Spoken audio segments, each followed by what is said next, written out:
everybody. Welcome back to Hauntflix Horrors, the place where nightmares come to life. If you love spine-chilling tales that send shivers down your spine, you've come to the right place. Make sure to subscribe and hit the like button for more terrifying stories that will keep you up at night. Are you ready to be scared? Because the darkness is waiting. Let's dive in.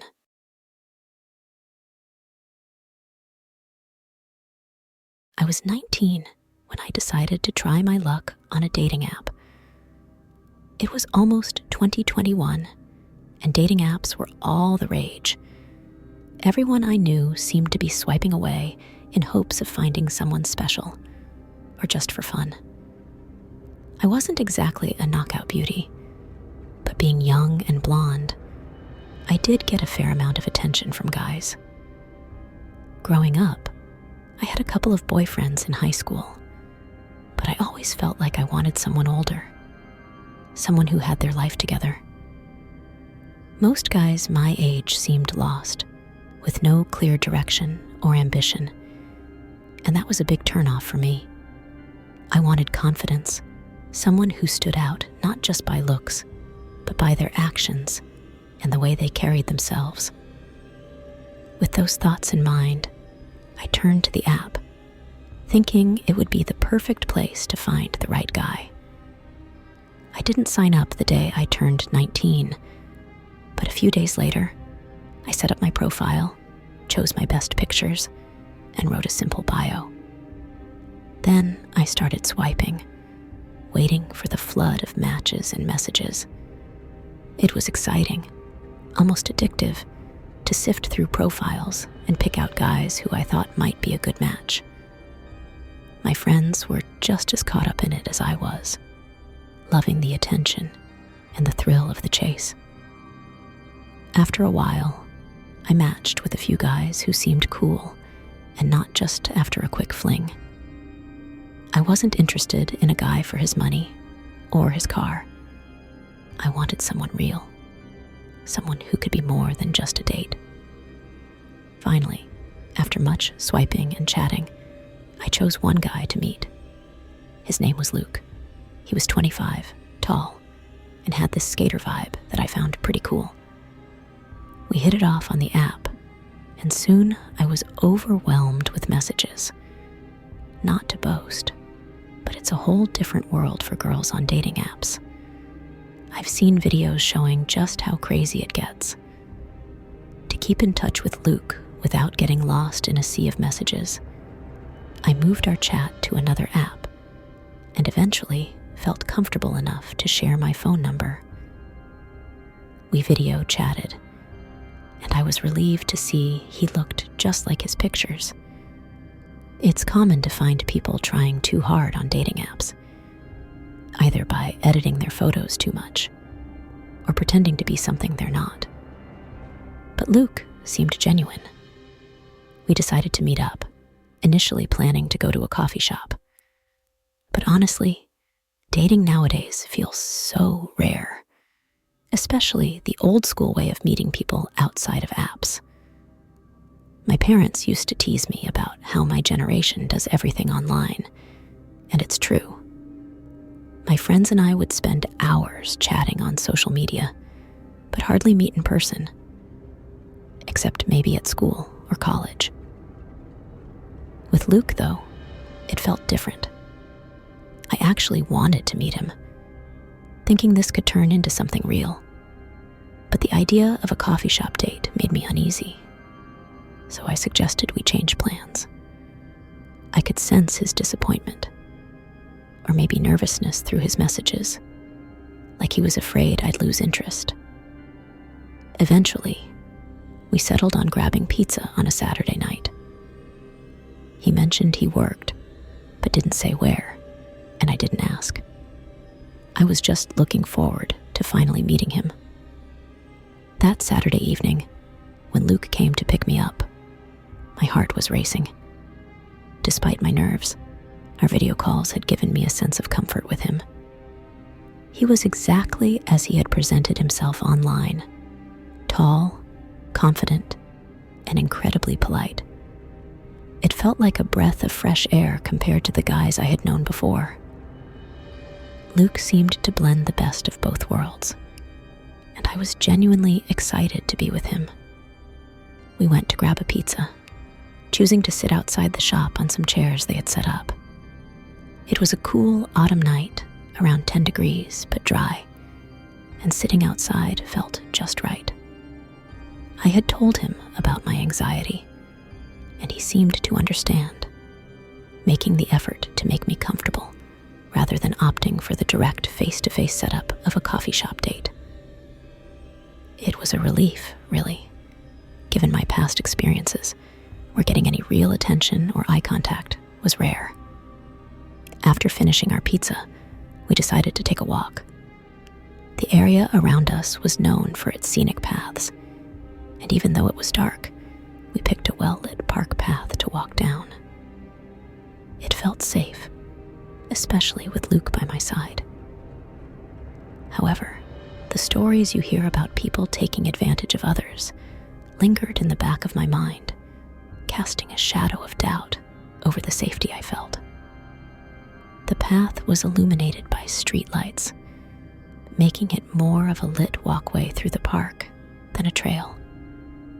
The ambiance was perfect for a leisurely stroll, allowing us to talk more and get to know each other better. Despite the lingering fear of the unknown, being with Luke made me feel protected, as if nothing could go wrong.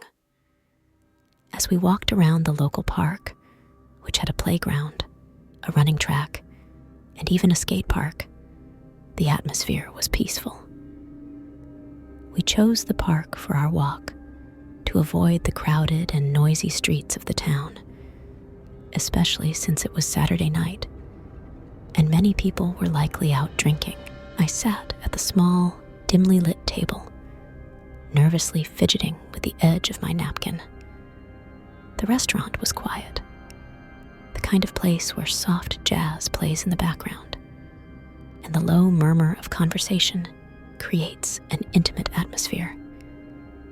It was my first blind date, set up by a friend who insisted that he was perfect for me.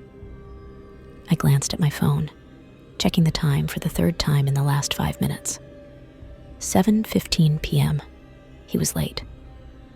Maybe he got lost, I muttered to myself, glancing around the restaurant. Just as I was about to text my friend, the door creaked open, and a man walked in. He had dark hair, neatly combed, and wore a sharp suit that contrasted against the gloom of the restaurant. His eyes scanned the room before landing on me, and he smiled. A slow, deliberate smile that sent a shiver down my spine. "You must be Lisa," he said, his voice deep and smooth. "Yes," I replied, standing up awkwardly to shake his hand. "And you must be David." He nodded, his hand cold and firm as it grasped mine. We both sat down, and a heavy silence settled between us. "Sorry I'm late," David said, breaking the silence. "I got held up at work." "No problem," I replied, trying to sound casual. "It's nice to finally meet you." He smiled again, but this time it didn't reach his eyes. They were dark, almost black, and seemed to bore into me as if he was trying to read my thoughts. "So, Lisa," he began, leaning forward slightly, "what do you do for a living?" "I'm a graphic designer," I said, trying to ignore the uneasy feeling creeping up my spine. "And you?" "I'm in finance," he replied, his gaze never leaving mine. "But let's not talk about work. I want to know more about you." Sure," I said, shifting uncomfortably in my seat. "What do you want to know?" "Everything," he said softly, his voice barely above a whisper. There was something unsettling about the way he spoke, as if he was savoring each word. I tried to steer the conversation towards safer topics, but every time, he would bring it back to me. "Tell me about your family," he asked, his eyes gleaming in the dim light. "There's not much to tell," I replied, feeling more and more uncomfortable. "Just my parents and my younger brother. We're close." "That must be nice," he said, his tone oddly flat. "Do they know you're here?" I hesitated. "No, I didn't tell them. Why?" "No reason," he said, his smile returning. But it was colder this time, more calculated. "I just think it's interesting to know who cares about you." I laughed nervously, trying to shake off the eerie feeling that was settling over me. "I guess. So, do you have any siblings?" His eyes darkened, and for a moment I thought I saw something, some emotion, flicker across his face, but it was gone before I could name it. "I had a brother," he said, his voice suddenly hollow, "but he's gone now." I felt a pang of sympathy, despite the unsettling vibe he was giving off. "I'm sorry," I said softly. "That must have been hard." "It was," he replied, his voice distant. "It was supposed to be a casual night out, a little escape from the monotony of work and life. I had been feeling the weight of everything pressing down on me, and I just needed to let loose. When I walked into the bar, I didn't have a plan. I just wanted to drown in the noise and the drinks. That's when I saw her. She was sitting at the far end of the bar, bathed in the dim glow of a flickering neon sign. Her eyes met mine, and something in her gaze was both alluring and unnerving. I couldn't look away. Before I knew it, I was walking toward her, my pulse quickening with each step. "Can I buy you a drink?" I asked, trying to sound casual. She smiled, a slow, deliberate curve of her lips. "Sure," she replied, her voice smooth like velvet, but with an undertone that sent a shiver down my spine. We started talking, the conversation flowing easily, yet there was something off about her. I couldn't quite place it, but every time she looked at me, it felt like she was seeing right through me, like she knew things about me that she shouldn't. But I shrugged it off. It was just the drinks, I told myself. Hours slipped by, and the bar began to empty. The night was getting late, and I felt an irresistible urge to keep the night going. "Do you want to get out of here?" I asked, my voice low, almost uncertain. She tilted her head slightly, considering me with those unsettling eyes before nodding. "Your place?" "Yeah," I replied, a bit too eagerly. "It's just a short walk from here." As we stepped out into the cool night air, the city was eerily quiet, the usual hum of life strangely absent.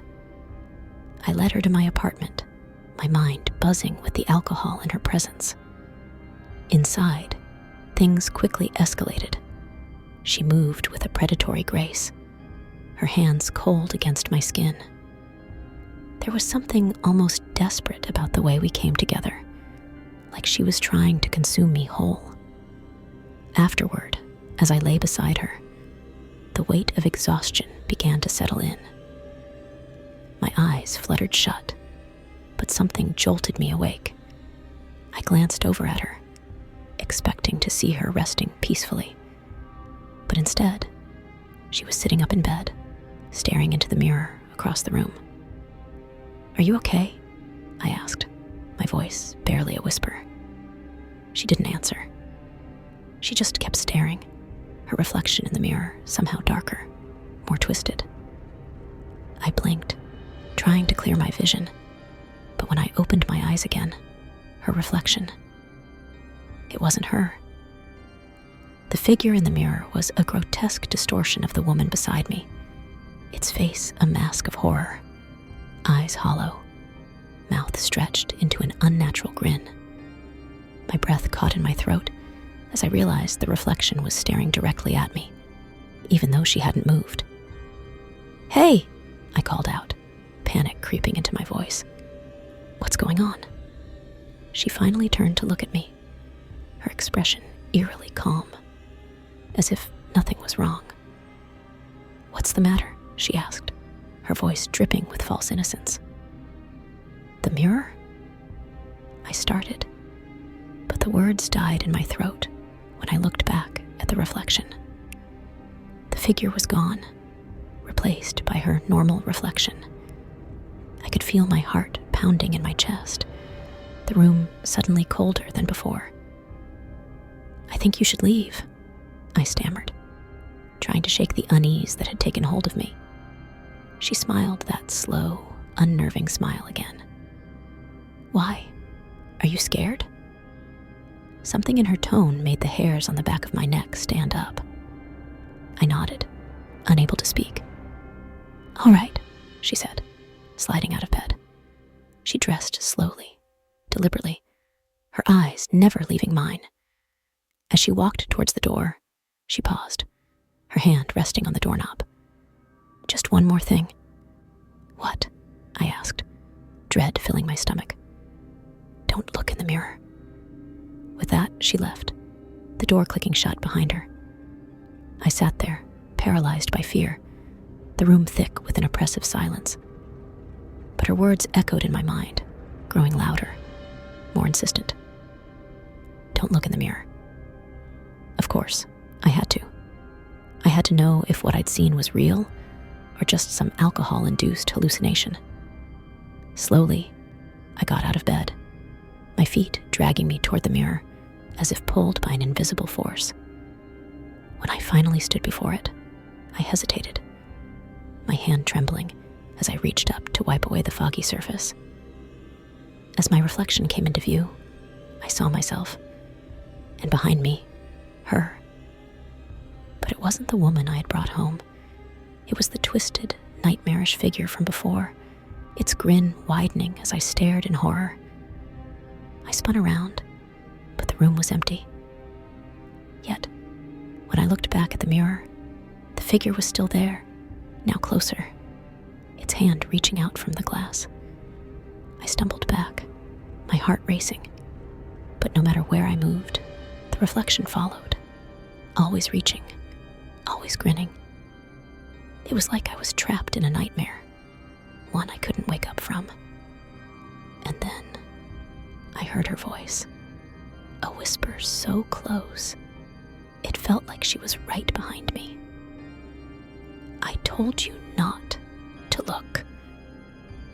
That was the last thing I remember before the darkness swallowed me whole.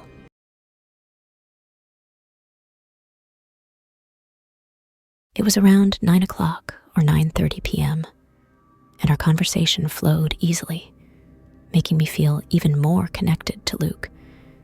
He seemed truly special. But then our peaceful walk took a turn. Ahead of us, we spotted a man who seemed to be homeless. He was a sight, whistling to himself, holding a can of beer in a box of all things, and clumsily spilling it on himself as he attempted to drink. His appearance was disheveled, with frizzy white or gray hair, and it looked as if he hadn't cleaned himself in months. The scene was unsettling, like something out of a bygone era of hardship. Suddenly, the man made a move towards us. Luke quickly reacted, pulling me aside to avoid any interaction. His instinct to protect me was evident, and I felt a rush of gratitude. We attempted to walk around the man, hoping to simply steer clear of him, assuming he was just another unfortunate soul lost to alcohol's grasp on a Saturday night.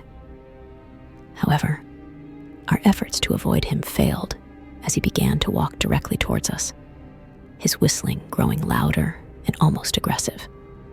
Then, in a startling turn, he started running at us, beer spilling everywhere as he dropped his box. Luke acted swiftly, grabbing me, and we both ran towards the car. The man's attempt to chase us was clumsy and slow, his drunken state causing him to zigzag across the grass, eventually causing him to fall. Looking back from the safety of the car, the sight of the man lying on the ground was both a relief and a chilling reminder of the night's unexpected horror. In that moment, I realized the importance of Luke's decision to flee rather than confront the man was a choice that prioritized our safety over confrontation, a decision I was deeply thankful for. Though Luke and I went on more dates in the days that followed, our relationship didn't develop further. Still, I couldn't help but feel thankful for his actions that night. It was a stark reminder of the unpredictability of life and the importance of being with someone who prioritizes safety and care. But we all have to move on, don't we?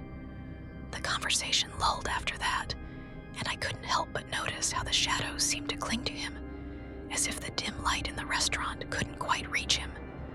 After a few more awkward exchanges, I excused myself to go to the bathroom, needing a moment to clear my head. As I stood up, he grabbed my hand. "Don't take too long," he said, his grip tightening slightly. "I'll miss you."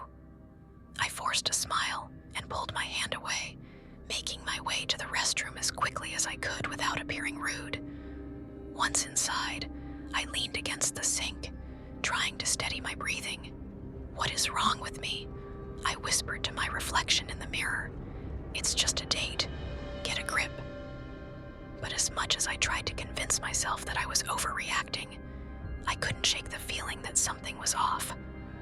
I splashed some cold water on my face, took a deep breath, and headed back to the table. When I returned, David was gone. For a moment, relief washed over me. Maybe he had left. Maybe the date was over. But then I noticed the folded piece of paper on my plate. My hands trembled as I picked it up and unfolded it. Scrawled in dark, jagged handwriting were the words, "Don't leave yet. We're not done." I looked around the restaurant, but there was no sign of him. The waiter approached, noticing my pale face. "Are you all right, miss?" he asked, concern evident in his voice. "Did you see where my date went?" I asked, my voice barely above a whisper. The waiter frowned. "You came in alone. I've been here all evening, and I didn't see anyone else sit with you." My heart skipped a beat. No, that can't be right. He was just here, tall, dark hair, wearing a suit. The waiter shook his head slowly. "I'm sorry, miss, but I didn't see anyone like that." Panic began to set in. Was I losing my mind? I clutched the note tightly, my eyes darting around the restaurant, but everyone else was engrossed in their own meals, oblivious to my distress. "I need to leave," I muttered, grabbing my coat. As I stepped out into the cool night air, I couldn't shake the feeling that I was being watched. My apartment was only a few blocks away, but every step I took felt heavy, as if the darkness was closing in on me. Halfway home, my phone buzzed. I glanced at the screen, and my blood ran cold. It was a message from an unknown number. "I'm right behind you." I spun around, heart pounding, but the street was empty. I started walking faster, almost running now, the sound of my own footsteps echoing in the silent street. My phone buzzed again. "Don't run, Lisa. I just want to finish our date." I broke into a full sprint, not stopping until I was inside my building, slamming the door shut behind me.